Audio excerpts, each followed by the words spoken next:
Too Much was the second movie in which Bernard Herrmann, who conducts the orchestra in the final sequence, worked with Alfred Hitchcock. The 1956 film is a remake of the 1934 film directed by Hitchcock himself, which featured Arthur Benjamin's cantata Storm Clouds, composed specifically for this scene.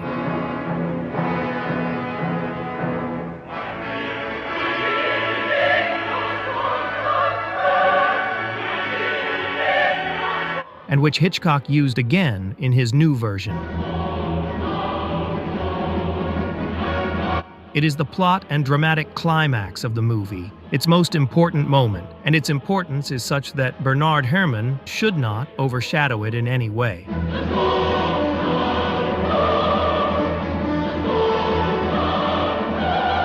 And yet, although much less visible, Bernard Herrmann deliberately brought his own light to it, most obviously in the intense overture of the opening theme.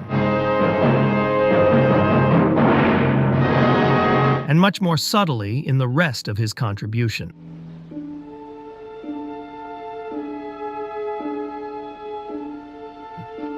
The soundtrack has existing music, Benjamin's cantata, and two songs by Jay Livingston and Ray Evans, of which Que Sera Sera is the most important. These existing themes are diegetic, played and heard by the characters. Of Herrmann's contribution, only the opening theme is diegetic, the rest is not, which is of great importance.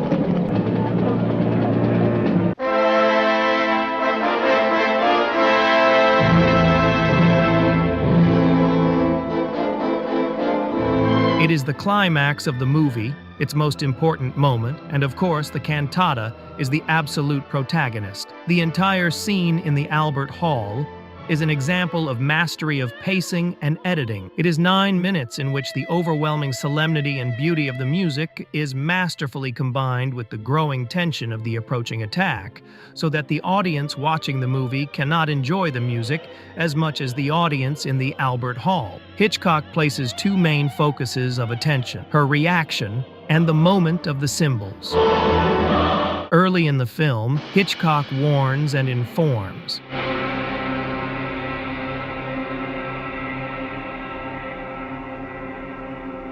Later in the movie, one character informs another, which is also a new warning and information to the audience. Now, if you listen, I'm going to play you the exact moment at which you can shoot. So listen carefully.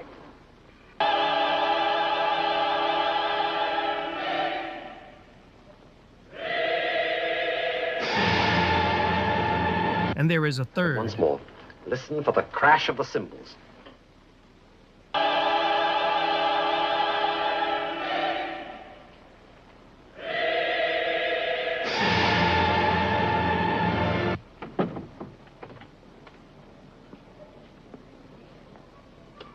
And a fourth in case someone got lost.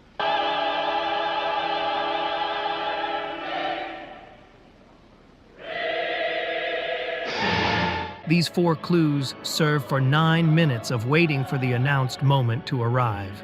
A lesson in cinema.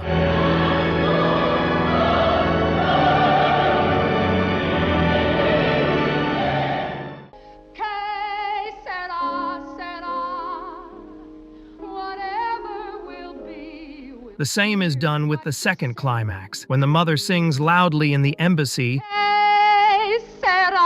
The meaning of this song and the bond that mother and son have with it was explained at the beginning of the movie. Second verse.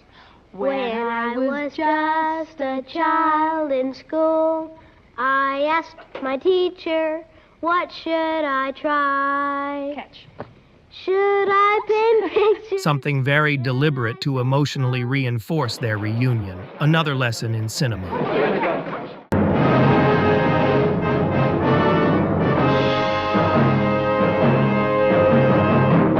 Although the cantata is the most important music, Herrmann's contribution is not insignificant. Even if it was the shortest of all his scores for Hitchcock, and perhaps of his entire career, there is a variety of music, almost all of it suspenseful, and all of it in the background of perception.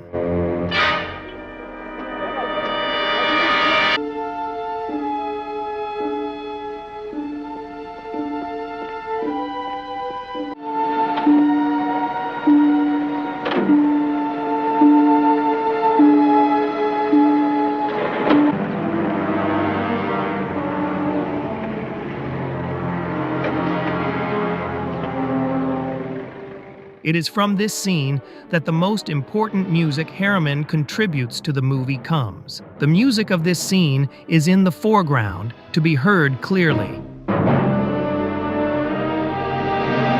It is not just a formal presentation, but also the introduction of musical lines that will later mark points and paths. For better understanding, and because the director and composer did it several times, in Vertigo the opening theme is introduced here,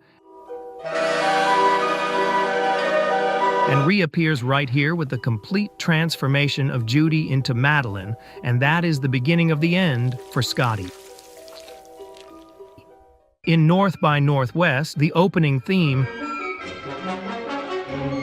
it really kicks in when the chase really starts and doesn't stop until the end. Or in Psycho, this music implies that the road to death begins right here.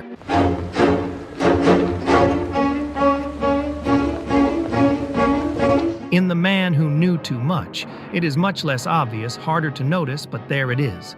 This fragment.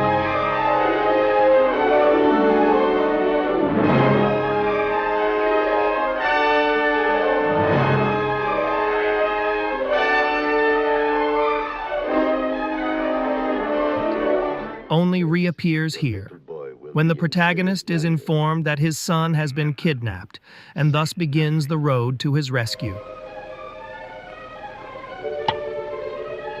Hello.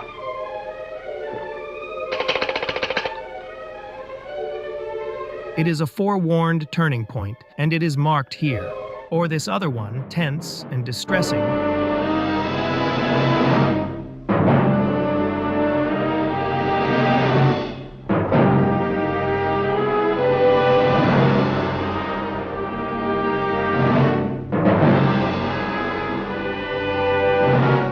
Marks the path the father takes to find his son.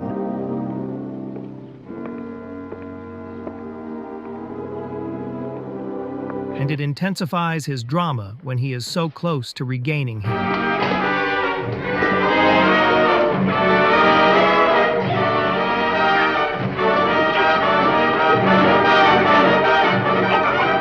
Failure blurs the music.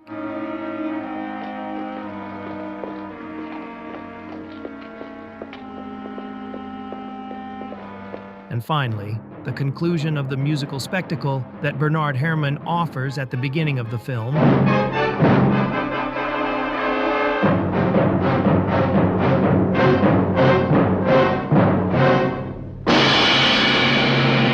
is the conclusion of the cinematic spectacle that Hitchcock and Herrmann offer at the end of the film. It is not the most important music, not at all, but it is an absolutely wonderful contribution.